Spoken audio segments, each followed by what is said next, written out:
वातेभ्यो स्वाहा, मेधेभ्यो स्वाहा, समुद्रभ्यो स्वाहा, नदीभ्यो स्वाहा, इष्टदेवाय स्वाहा, कुलदेवाय स्वाहा, भगवते स्वाहा, इंद्रवासिने स्वाहा, सर्वेभ्यो देवेभ्यो स्वाहा, पंचपांडवेभ्यो स्वाहा, शिवसेनाय स्वाहा।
पाताल में तस्य ही पाद मूलम।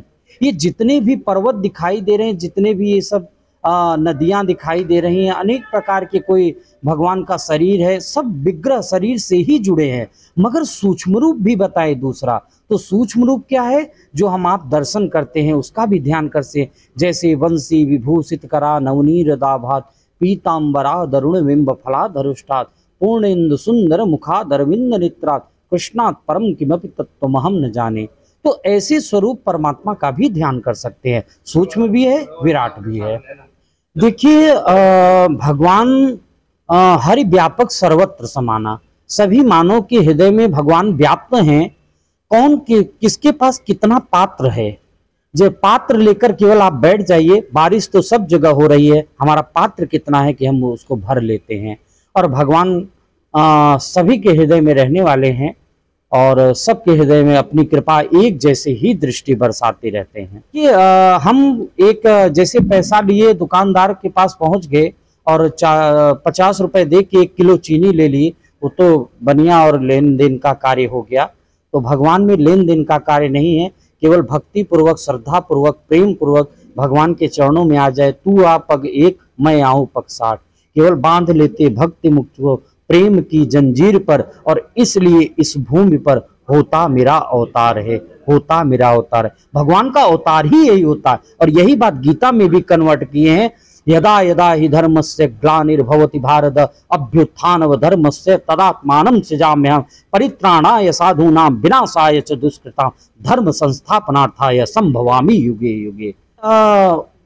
एक सूक्ति है, मुंडिर मुंडिर मतिर भिन्ना, सबका मुंड अलग है, सबका मति अलग है, सबका भिन्न है।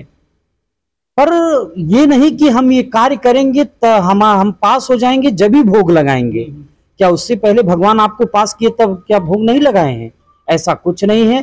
कर्म करते रहिए और उसके साथ धर्म भी सबसे बड़ा चीज है।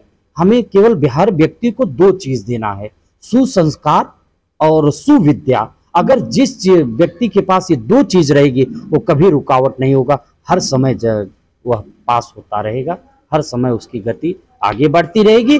और सबसे बड़ी बात भागवत में लिखा है, महान जनु येन गता सपंथ।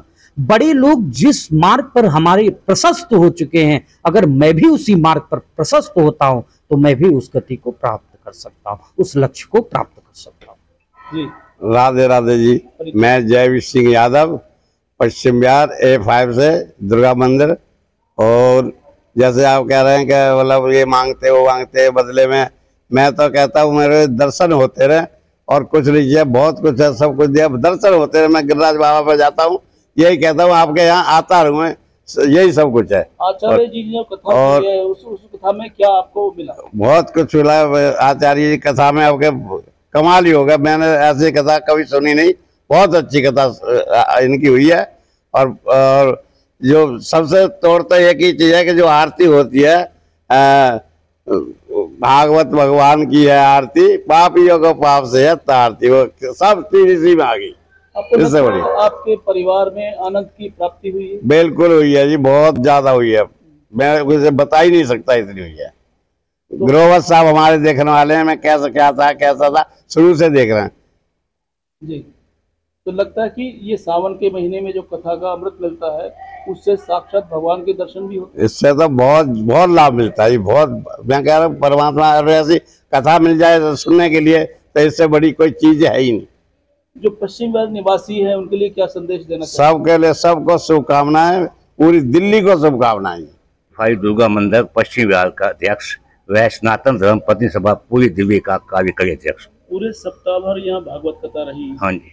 क्या मर्म निकला? सप्ताह रही संग, अगर जिसने यहाँ ध्यान पूर्वक सुनी है, ये नहीं कि मन तो कहीं और है और शरीर के यहाँ बैठा है, उसको लाभ अवश्य हुआ है। और महाराज जी ने ये कहा है, स्पष्ट कहा है कि यदि आप अपना मन भगवान को दे देते हैं तो आपको चिंता की कोई अवस्था नहीं।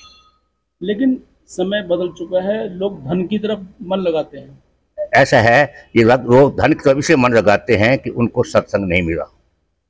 अगर उनको सत्संग मिल जाए, अगर साधुओं की संगत मिल जाए, माता पिता की संगत मिल जाए। आजकल लोग जो हैं माता पिता की, साधुओं की कोई परवाह नहीं करते, अपनी मर्जी करते हैं, इसलिए उनका धन क्यों है। यही मैं आपको बता रहा हूँ कि इन लोगों को कभी सत्संग नहीं मिला, कभी किसी के विचार नहीं मिले, कभी इन्होंने ग्रंथ नहीं पढ़ा, कभी कोई पुस्तक नहीं पढ़ी कि उसमें कंडीशन शर्त क्या है। क्योंकि इनको तो ये मतलब है कि हुक कर, माता पिता भी यही सिखाते हैं, रामायण में भी आया है, माता पिता कलयुग के अंदर ये शिक्षा देते हैं कि धन कैसे कमाया जाए। तो रास्ता कैसे मोड़ें? रास्ता मुड़ सकता है यदि उनको हमारे जो संत हैं इनको शिक्षा दें कि पहले आप कर्म करिए, कर्म करने के बाद फल आपने मिलेगा। अगर संसार मजदूरी देता है तो भगवान मजदूरी नहीं देगा।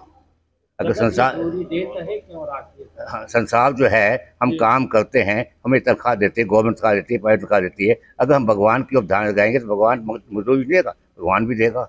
इसलिए जब तक ये विचार उनके बदलेंगे नहीं तो इसी तरह रहेंगे।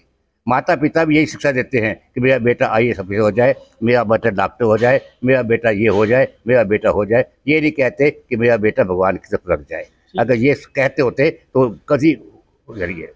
अरे ये तो भगवान के वाणी है, मुख अमृत वाणी है, इससे बढ़िया तो और क्या हो सकता है। महाराज ने इतनी अमृत वाणी 2 साल के बाद कथा प्रवचन, हमारे यहाँ तो जो है कि 12 महीने में जो है कि 6 महीना सत्संग होता था। ये 2 साल के बाद अब पहली बार ये सत्संग हुआ है। इतना आनंद, अमृत की वर्षा हुई है। भगवान की जो भागवत कथा जो है कि स्वयं भगवान का मुखारविंद है, इस मुखारविंद का वाणी महाराज जी ने गाया है। ये अमृत जो है सबको पिलाया है। ये अमृत पीकर सब अवश्य अमृत और तृप्त हो जाएंगे। भगवान सबको मनोकामना पूर्ण करेंगे, यही मेरा कामना है। अरविंद्र, पश्चिम बिहार B3 का निवासी हूँ। दुर्गा मंदिर में आचार्य अवनीश भाई जी की कथावाचक में यहाँ आया हूँ। बहुत अच्छा लगा है, बहुत अच्छा लगा। मेरे सारे परिवार आए हैं, पिताजी, माताजी, पत्नी और बच्चे सब आए हैं और बहुत अच्छा लगा है। सब लोगों ने सराहा है कि अवनीश भाई जी की कथा बहुत अच्छा लगा है और आगे भी जहाँ भी होगा इनसे हम मार्गदर्शन लेंगे कि कहाँ कहाँ इनका हो रहा है और इनकी कथा में ज़रूर हम आएंगे जितना इस ज़्यादा। बार आपने क्या ग्रहण किया? इस बार ऐसा है कि कथा काफ़ी दिनों बाद हुई है, मतलब 2 साल के बंदी के बाद जो कथा हुई है और इतना भगवतमय हुई है, इतना बढ़िया हुआ है। सब जगह कावड़ियों का ये चल रहा था तो बहुत अच्छा लगा, बहुत ग्रहण किया है जी इसमें। और मैंने कहा कि भाग दौड़ में कुछ नहीं रहा है, भगवान के तरफ जाओ तो सारा कुछ मिल जाएगा, बस ये है जी। और मैं इनका बहुत बहुत आभार आचार्य अवनीश भाई जी का कि इतना बढ़िया पश्चिम बिहार में कथा कहा है, सब लोगों को मतलब कथा से लाभान्वित किया है। तो सबको प्रेरणा मिली है जी कि थोड़ा भगवान की तरफ, भगवत की तरफ अपनी करें। राधे राधे। और राधे राधे जी।